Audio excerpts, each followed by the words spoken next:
对បងប្អូនទាំងអស់គ្នា大家好欢迎来到学汉语视频បាទចឹងថ្ងៃនេះយើងវិលមកជួបគ្នាសារជាថ្មីទៀតហើយជាមួយនឹងវីដេអូចែករំលែកភាសាចិនជាបន្តទៀតបាទចឹងថ្ងៃនេះយើងរៀនទៅកាន់ភាគទី133ដែលភាសាចិននិយាយថា第133部分បាទចឹងភាគទី133នេះយើងនឹងសិក្សាជាបន្តទៅកាន់វេយ្យាករណ៍បាទចឹងវេយ្យាករណ៍ភាគទី4បាទចឹងនៅក្នុងវេយ្យាករណ៍ភាគទី4នេះយើងនឹងសិក្សាទៅកាន់ព្យញ្ជនៈអក្សរជឺឈឺស៊ឺយឺនិងអក្សរជើឈើឈើអ៊ីប៉ះជាមួយនឹងស្រៈអ៊ីបាទប៉ុន្តែនៅរក្សាសំឡេងព្យញ្ជនៈនោះដដែលបាទអញ្ចឹងយើងចង់ដឹងថាអត្ថន័យនៃមេរៀនរបស់យើងនេះគឺមានអត្ថន័យយ៉ាងណាតោះឥឡូវយើងទៅមើលឧទាហរណ៍របស់យើងទាំងអស់គ្នាដែលតាក់ទងជាមួយនឹងព្យញ្ជនៈទាំងអស់ហ្នឹងដែលប៉ះជាមួយនឹងស្រៈអ៊ីហើយនៅរក្សាសំឡេងដដែលបាទអញ្ចឹងថ្ងៃនេះយើងនឹងលើកយកឧទាហរណ៍បាទតាក់ទងជាមួយនឹងអក្សរជឺបូកជាមួយនឹងស្រៈអ៊ីហើយនឹងឈឺបូកជាមួយនឹងស្រៈអ៊ីបាទអញ្ចឹងវានៅរក្សាសំឡេងដដែលឧទាហរណ៍ថាជឺអ៊ីជឺបាទឈឺអ៊ីឈឺបាទអញ្ចឹងឧទាហរណ៍ទី1តាក់ទងជាមួយនឹងឧទាហរណ៍ពាក្យថាប្រាក់ខែបាទអញ្ចឹងភាសាចិននិយាយថាកុង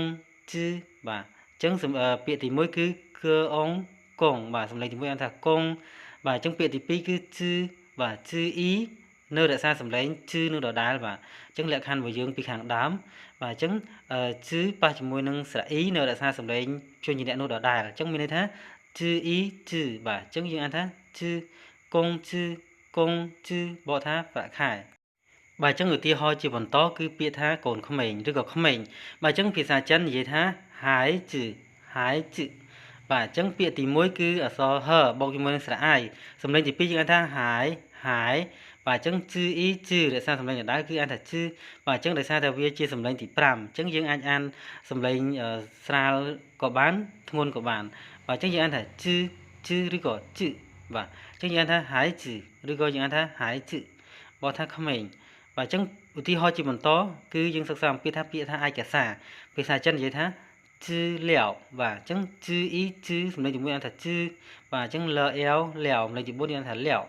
ជឺលាវជឺលាវបកថាឯកសារបាទអញ្ចឹងពាក្យជាបន្តគឺយើងសិក្សាអំពីពាក្យ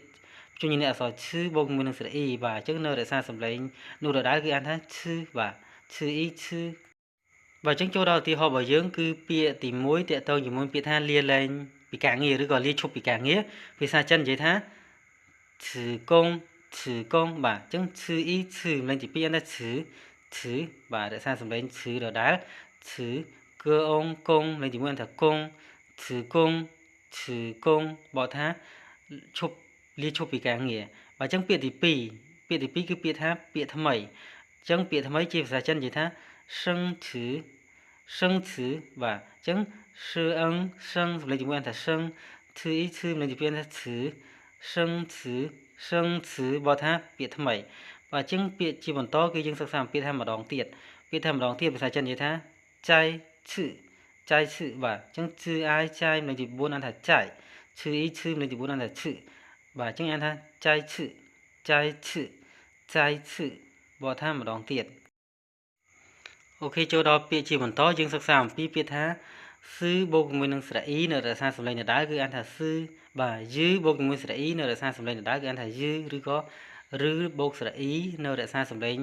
ដដែលគឺយើងអានថាឬអ៊ីឬយឺអ៊ីយឺស៊ឺអ៊ីស៊ឺបាទអញ្ចឹងឧទាហរណ៍ពាក្យទី1គឺតាក់ទងជាមួយពាក្យថា4ភាសាចិននិយាយថាស៊ឺបាទអញ្ចឹងស៊ឺអ៊ីស៊ឺសំឡេងទី4អានថាស៊ឺស៊ឺ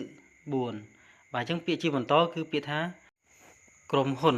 អញ្ចឹងពាក្យថាក្រុមហ៊ុនភាសាចិននិយាយថាកុងស៊ឺបាទអញ្ចឹងពាក្យទី1កើអងកុងលេខទី1អានថាកុងស៊ឺអ៊ីស៊ឺរក្សាសំឡេងដដែលស៊ឺអ៊ីស៊ឺសំឡេងទី1អានថាស៊ឺកុងស៊ឺបកថាក្រុមហ៊ុនបាទអញ្ចឹងពាក្យខាងក្រោមគឺយើងសិក្សាដល់ពាក្យអត្តន័យពាក្យថាអត្តន័យឬក៏ពាក្យថាន័យភាសាចិននិយាយថាអ៊ីស៊ឺឬក៏យើងនិយាយថាអ៊ីស៊ឺបាទអញ្ចឹងអ៊ីសំឡេងទី4យើងអានថាអ៊ីបាទស៊ឺអ៊ីស៊ឺសំឡេងទី5យើងអានថាស៊ឺអ៊ីស៊ឺអត្តន័យបាទអញ្ចឹងពាក្យជាបន្តយើងសិក្សាអំពីពាក្យថាព្យញ្ជនៈអក្សរឬបូកជាមួយនឹងស្រៈអ៊ីអញ្ចឹងរក្សាសំឡេងព្យញ្ជនៈនោះដដែលគឺអានថាឬអ៊ីឬបាទអញ្ចឹងឧទាហរណ៍ដូចជាឧទាហរណ៍ខាងក្រោមគឺពាក្យ การphải chat ចឹងពាក្យការphải chat ភាសាចិននិយាយថាឬឈីបាទចឹងពាក្យទី1ឬអ៊ីឬសំឡេងទី4អានថាឬបាទឈីអ៊ីឈីសំឡេងទី1អានថាឈីឬឈីបកថាការphải chat បាទចឹងពាក្យទី2ភាសាចិនពាក្យទី2គឺជាពាក្យប្រតិទិនភាសាចិននិយាយថាឬលីបាទចឹងឬអ៊ីឬសំឡេងទី4អានថាឬលីអ៊ីលីសំឡេងទី4អានថាលីឬលីប្រតិទិន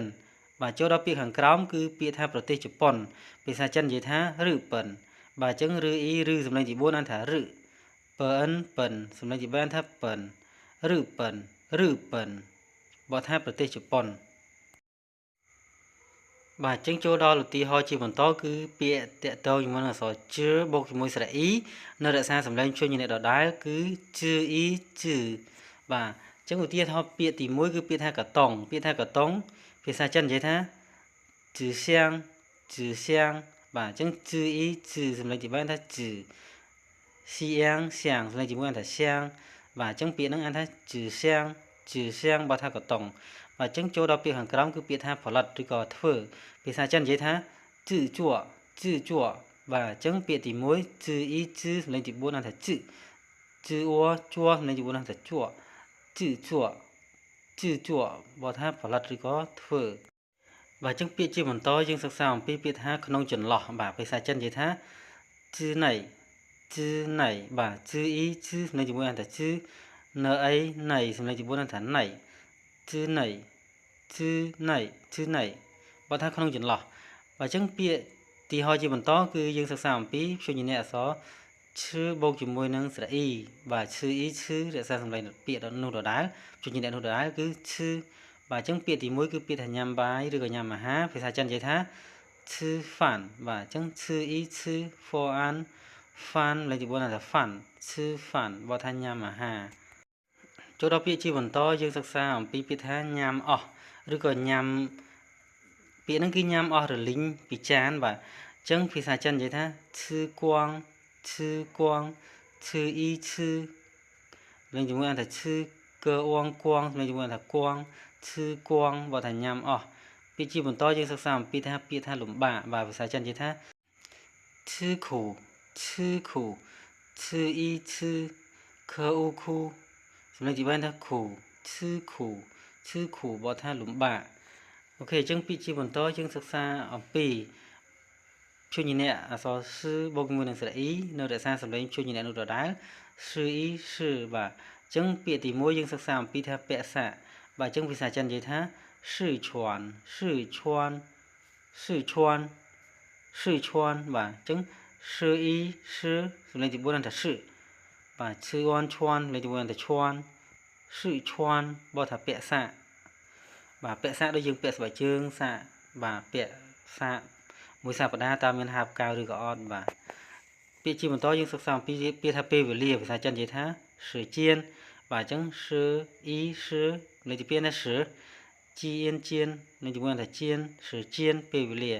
ពាក្យជាបន្តសិក្សាអំពីពាក្យថាពិភពលោកភាសាចិននិយាយថា世界បាទអញ្ចឹង时一时លេខទី4អានថា世界លេខទី4អានថាជា世界ពិភពលោកចូលដល់ឧទាហរណ៍ពាក្យចុងក្រោយគេដែលជាពាក្យតកតងជាមួយនឹងព្យញ្ជនៈអ៊ីបូកជាមួយនឹងស្រៈអ៊ីនៅរក្សាសំឡេងព្យញ្ជនៈនោះដដែលបាទអញ្ចឹងអ៊ីអានថាអ៊ីដដែលបាទអញ្ចឹងពាក្យទី1យើងសិក្សាទៅកាន់ពាក្យថាសម្លៀកបំពាក់ភាសាចិននិយាយថាអ៊ីហ្វូបាទអញ្ចឹងអ៊ីនៅជាមួយថាអ៊ីហ្វូបាទអញ្ចឹងពាក្យនេះយើងថាអ៊ីហ្វូសម្លៀកបំពាក់ពាក្យទី2យើងសិក្សាអំពីពាក្យថាស្មានតែបាទអញ្ចឹងភាសាចិននិយាយថាអ៊ីវ៉ៃបាទអ៊ីវ៉ៃបាទបងប្អូនទាំងអស់នេះអញ្ចឹងពាក្យវ័យនឹងសំឡេងទី4មិនត្រូវបាទអញ្ចឹងពាក្យហ្នឹងគេអានថាអ៊ីវ៉ៃបាទអញ្ចឹងបើថាស្មានតែពាក្យជាបន្តគឺយើងសិក្សាអំពីពាក្យថាយោបល់ភាសាចិននិយាយថាអ៊ីជៀនអ៊ីសំឡេងទី4អានថាអ៊ីជៀនសំឡេងទី4អានថាជៀនអ៊ីជៀនបើថាយោបល់អូខេបងប្អូនទាំងគ្នាអញ្ចឹងមេរៀនរបស់យើងក៏បានមកដល់ទីបញ្ចប់ទៀតហើយបាទសូមអរគុណបងប្អូនទាំងគ្នាដែលតែងតែទស្សនារាល់វីដេអូរបស់ខ្ញុំរហូតមកហើយយើងនឹងវិលមកជួបគ្នាសាជាថ្មីនៅវីដេអូចែករំលែកភាសាចិនជាបន្តទៀត感谢大家的支持和观看